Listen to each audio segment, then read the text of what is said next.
Europe में राष्ट्रवाद का उदय अध्याय 1 है, क्लास 10 का हिस्ट्री हम लोग पढ़ेंगे, रीडिंग देंगे।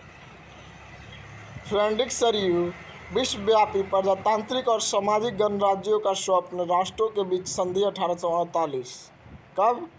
ये बात है 1848 की। कब की है? 1848 की। 1848 में एक फ्रांसीसी कलाकार फ्रेडरिक सरयू ने 4 चित्रों की एक श्रृंखला बनाई। इनमें उसने सपनों का एक संसार रचा जो उसके शब्दों में जनतांत्रिक और सामाजिक गणराज्यों से मिलकर बना था। इस श्रृंखला के पहले चित्र में यूरोप अमेरिका के लोग दिखाए गए हैं। सभी प्रेम और सामाजिक वर्गों के स्त्री पुरुष एक लंबी कतार में स्वतंत्रता की प्रतिमा की वंदना करते हुए जा रहे हैं। आपको याद होगा कि फ्रांसीसी क्रांति के दौरान कलाकार स्वतंत्रता को महिला के रूप में प्रदान किया करते थे। यहाँ भी आप ज्ञानोदय की मशाल को पहचान सकते हैं जो उसके एक हाथ में है और दूसरे में मनुष्य के अधिकार की घोषणा पत्र प्रतिमा के सामने जमीन पर निरंकुश है। स्थानों को ध्वस्त और अवशेष बिखरे हुए हैं। सरयू कल्पना दर्शिक और यूटोपिया के दुनिया के लोगों अलग अलग राष्ट्रों के समूह में बटे हैं जिनकी पहचान उनके कपड़ों और राष्ट्रीय पोशाक से होती है। स्वतंत्रता की मूर्ति से कहीं आगे इस जुलूस का नेतृत्व कर रहे हैं संयुक्त राज्य अमेरिका और स्विट्जरलैंड, जो तब तक राष्ट्र राज्य बन चुके थे, फ्रांस जो क्रांतिकारी तिरंगे से पहचाना जा सकता है, प्रतिमा के पास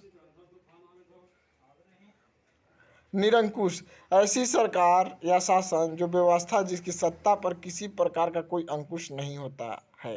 ये निरंकुश का अर्थ है, जिसकी सत्ता पर किसी प्रकार का कोई अंकुश नहीं होता है। इतिहास में ऐसी राजशाही सरकारों को निरंकुश सरकार कहा जाता है, जो अत्यंत केंद्रित सैन्य बल पर आधारित और दमनकारी सरकारें होती है।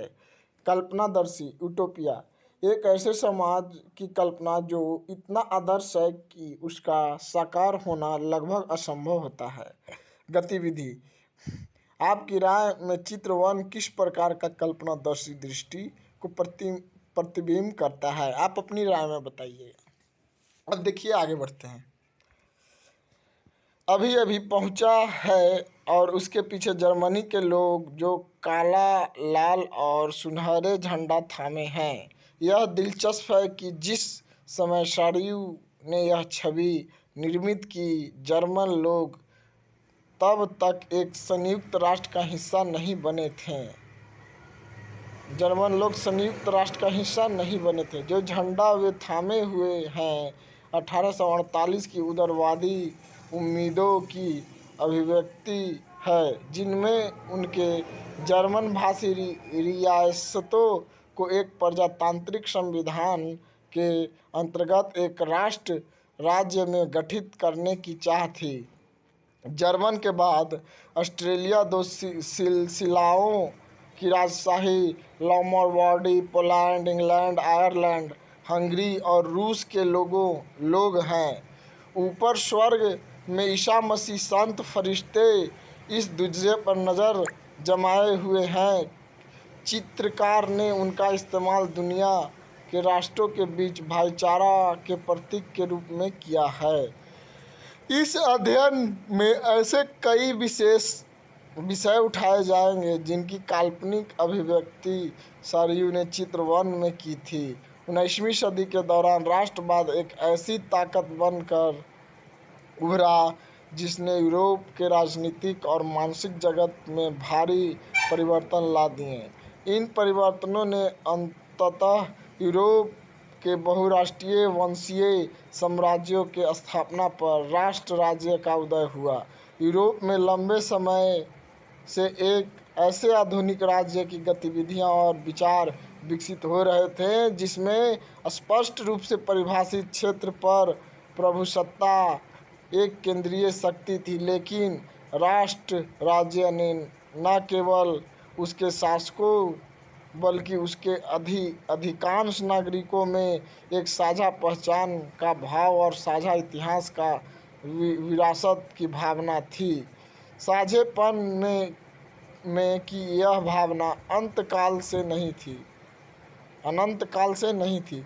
यह संघर्ष और नेताओं तथा आम लोगों की सरगर्मियों से निर्मित हुई थी।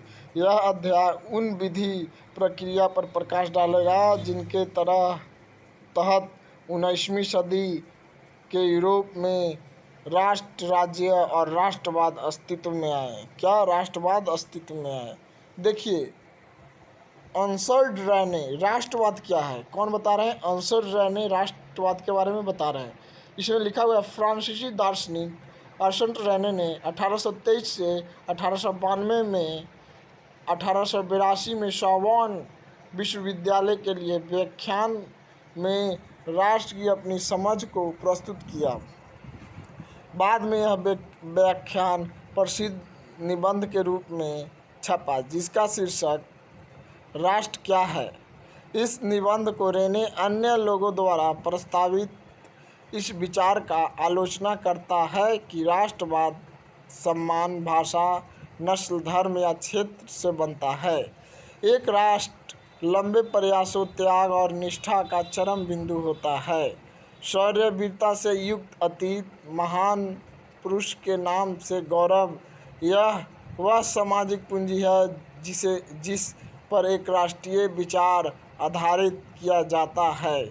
अतीत में सम्मान, गौरव का होना, वर्तमान में एक समान इच्छा संकल्प का होना, साथ मिलकर महान काम करना और आगे ऐसे काम और करने की इच्छा, एक जनसमूह होने की, यह सब जरूरी शर्तें हैं। अतः राष्ट्र एक बड़ी और व्यापक एकता है।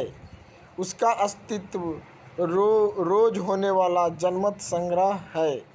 प्रांत उसके निवासी हैं। अगर सलाह ली जाने का किसी का अधिकार है तो वह निवासी ही है। किसी देश का विलय करने या किसी देश पर उसकी इच्छा के विरुद्ध कब्जा जमाए रखने में एक राष्ट्र की वास्तव में कोई दिलचस्पी होती नहीं। राष्ट्रों का अस्तित्व में होना एक अच्छी बात है, बल्कि यह एक ज़रूरत भी है। उनका होना स्वतंत्रता की गारंटी है। और अगर दुनिया में केवल एक कानून और उसका केवल एक ही मालिक होता तो स्वतंत्रता का लोप हो जाएगा। नहीं सब जनमत संग्रह एक प्रत्यक्ष मतदान जिसके जरिए एक क्षेत्र के सभी लोगों से एक प्रस्ताव को स्वीकार या अस्वीकार करने के लिए पूछा जाता है।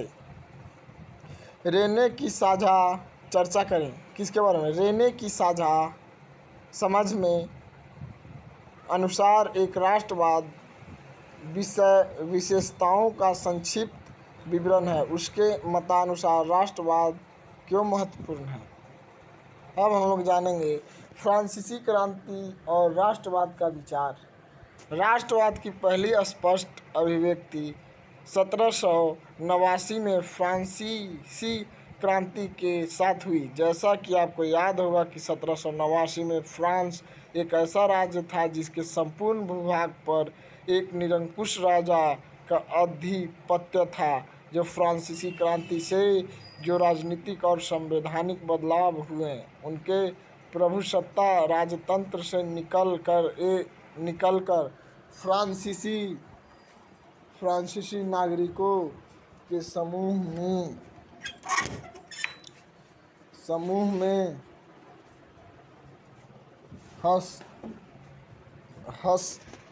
हस्तांतरीय हो गई।